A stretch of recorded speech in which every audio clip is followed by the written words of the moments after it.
Amén, gloria a Dios, mi amada familia. Buenas tardes. Continuamos con los dones dentro de la iglesia.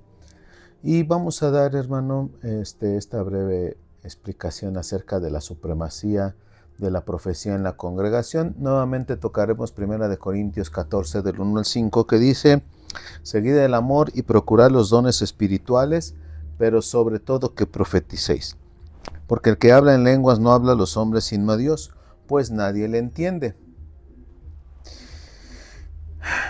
Aunque por el Espíritu habla misterios. Pero el que profetiza habla a los hombres para edificación, exhortación y consolación.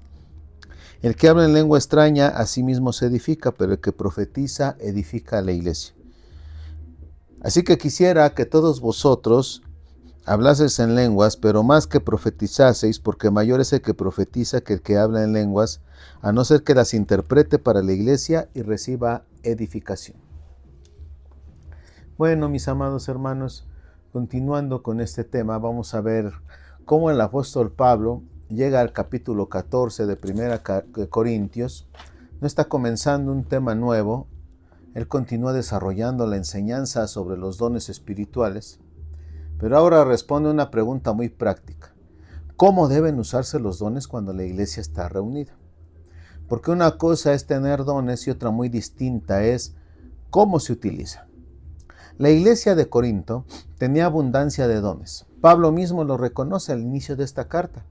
Sin embargo, también era una iglesia con muchos problemas. Había divisiones, inmadurez, orgullo y desorden. Los dones estaban presentes, pero muchas veces se estaban usando para destacar sobre todo las personas de una manera individual y no para edificar a la iglesia. Por eso el apóstol Pablo comienza con una frase que parece sencilla, pero que es fundamental, hermano. Seguid el amor y procurad los dones espirituales, pero sobre todo que profeticéis. Es bien interesante que antes de hablar de las lenguas o de la profecía, vuelve a mencionar el amor. ¿Por qué? Porque el amor es el que da dirección a los dones, hermano. Es la base por donde están fluyendo los dones. Sin amor, un don puede convertirse en motivo de orgullo. Sin amor, una predicación puede convertirse en un espectáculo. Sin amor, un ministerio puede buscar reconocimiento en lugar de buscar almas. Por eso Pablo no dice primero busquen los mejores dones, primero dice sigan el amor. Después añade algo que también debemos de cuidar. Él dice procurar los dones espirituales. Eso significa, hermano, que Dios quiere una iglesia donde el Espíritu Santo siga obrando. No debemos conformarnos con una vida cristiana rutinaria. No debemos apagar la obra del Espíritu, pero tampoco debemos de buscar los dones para sentirnos más espirituales que otros. Y es que, hermano, los dones no son medallas, son herramientas para servir a nuestro Cristo. No son reconocimientos, hermanos, son responsabilidades que Dios pone delante de nosotros. Ahora, pues podemos llegar a una pregunta muy importante. ¿Por qué Pablo dice, sobre todo que profeticéis? ¿Él está diciendo que las lenguas no sirven? No, hermano, de ninguna manera.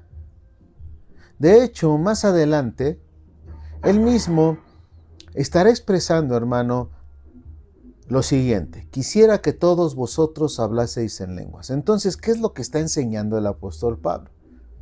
Él está hablando del propósito de la reunión de la iglesia. Cuando la iglesia se reúne, el objetivo principal no es que una persona tenga una experiencia espiritual individual. El objetivo, hermano, cuando nos reunimos en la iglesia, es que todos seamos edificados. Por eso el apóstol Pablo explica, el que habla en lenguas no habla a los hombres sino a Dios. Es una expresión de comunión con Cristo. Es una oración que va dirigida a nuestro Creador. Y además él añade, porque nadie le entiende, aunque por el Espíritu, fíjate, habla misterios.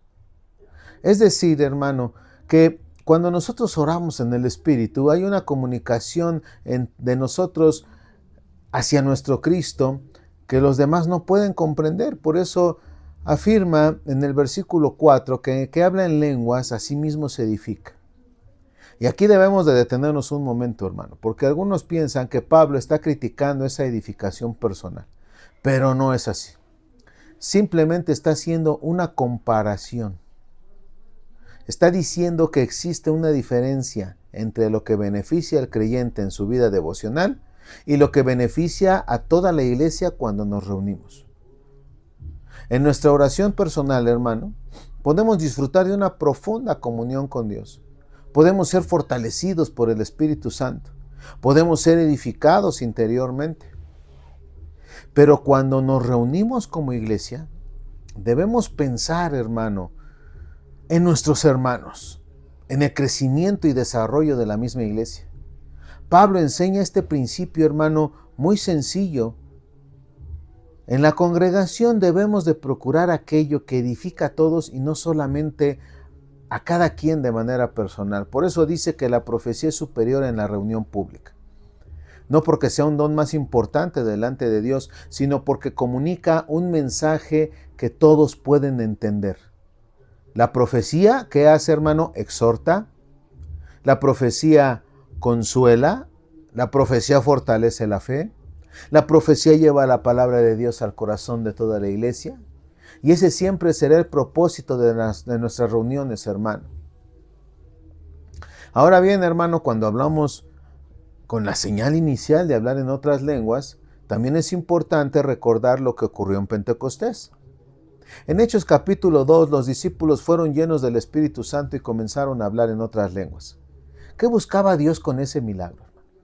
Que personas de muchas naciones escucharan las maravillas de Dios y que además conocieran el mensaje de Jesús Cristo. Esa oración en lenguas, hermano, fueron una señal que abrió la puerta para que el Evangelio llegara a todas las naciones. Nunca fueron un fin en sí mismas, siempre apuntaron hacia Cristo. Incluso en nuestros días, hermano, algunos científicos han estudiado la oración en el Espíritu, han observado cambios en nuestra actividad cerebral y han encontrado que muchas personas experimentan paz y tranquilidad mientras oran. Eso resulta muy interesante, pero la ciencia solamente puede estudiar, hermano, nuestra condición física, no puede estudiar el espíritu. No puede medir la presencia del Espíritu dentro de la vida personal ni dentro de la vida de la iglesia. Jamás podrá explicar la comunión que tenemos nosotros con nuestro Creador, hermano.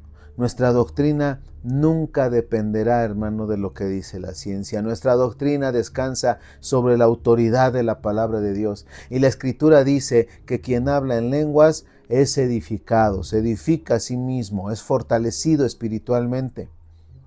Sin embargo, Pablo vuelve a llevarnos al equilibrio. No pregunta, ¿qué experiencia tuve? Pregunta, ¿qué recibió la iglesia? Porque ese es el verdadero corazón de este capítulo, hermano. Una iglesia madura deja de pensar únicamente en sí misma y comienza a pensar en los demás. ¿Has visto? ¿Recuerdas? 1 Corintios 12, Romanos 12, 1 Corintios 13, todas esos textos que hemos estado viendo a lo largo de esta serie, hermano, están enfocados en la unidad, en el crecimiento, el desarrollo y que estemos bien fundamentados, hermano, en esa relación que tenemos con Cristo y llevarlo a cabo en la unidad que tenemos todos y cada uno de nosotros. Por eso, mi amado hermano, una iglesia madura deja de pensar únicamente en sí misma y comienza a pensar en los demás. ¿Esto edificará a mis hermanos? Esa no es la pregunta, hermano. Más bien la pregunta es, ¿esto glorificará a Cristo? Antes de ejercer un don, preguntémonos, hermano, ¿esto ayudará a que la iglesia crezca? Ese era el cambio que necesitaba Corinto. Y creo que nuestra iglesia actual es el cambio que necesita. Lo necesitamos nosotros, hermano. Porque los dones nunca fueron dados para demostrar quién es más espiritual. Los dones fueron dados para que Cristo sea exaltado, la iglesia sea edificada y el evangelio sea anunciado con poder. Por eso, hermano, que el Señor nos conceda una iglesia llena de su Espíritu Santo, guiada por Él, pero también llena de amor, de sabiduría, de orden, donde cada don sea usado para cumplir el propósito para el cual Dios nos lo ha entregado y para el cual Dios no lo ha confiado. Bendiciones.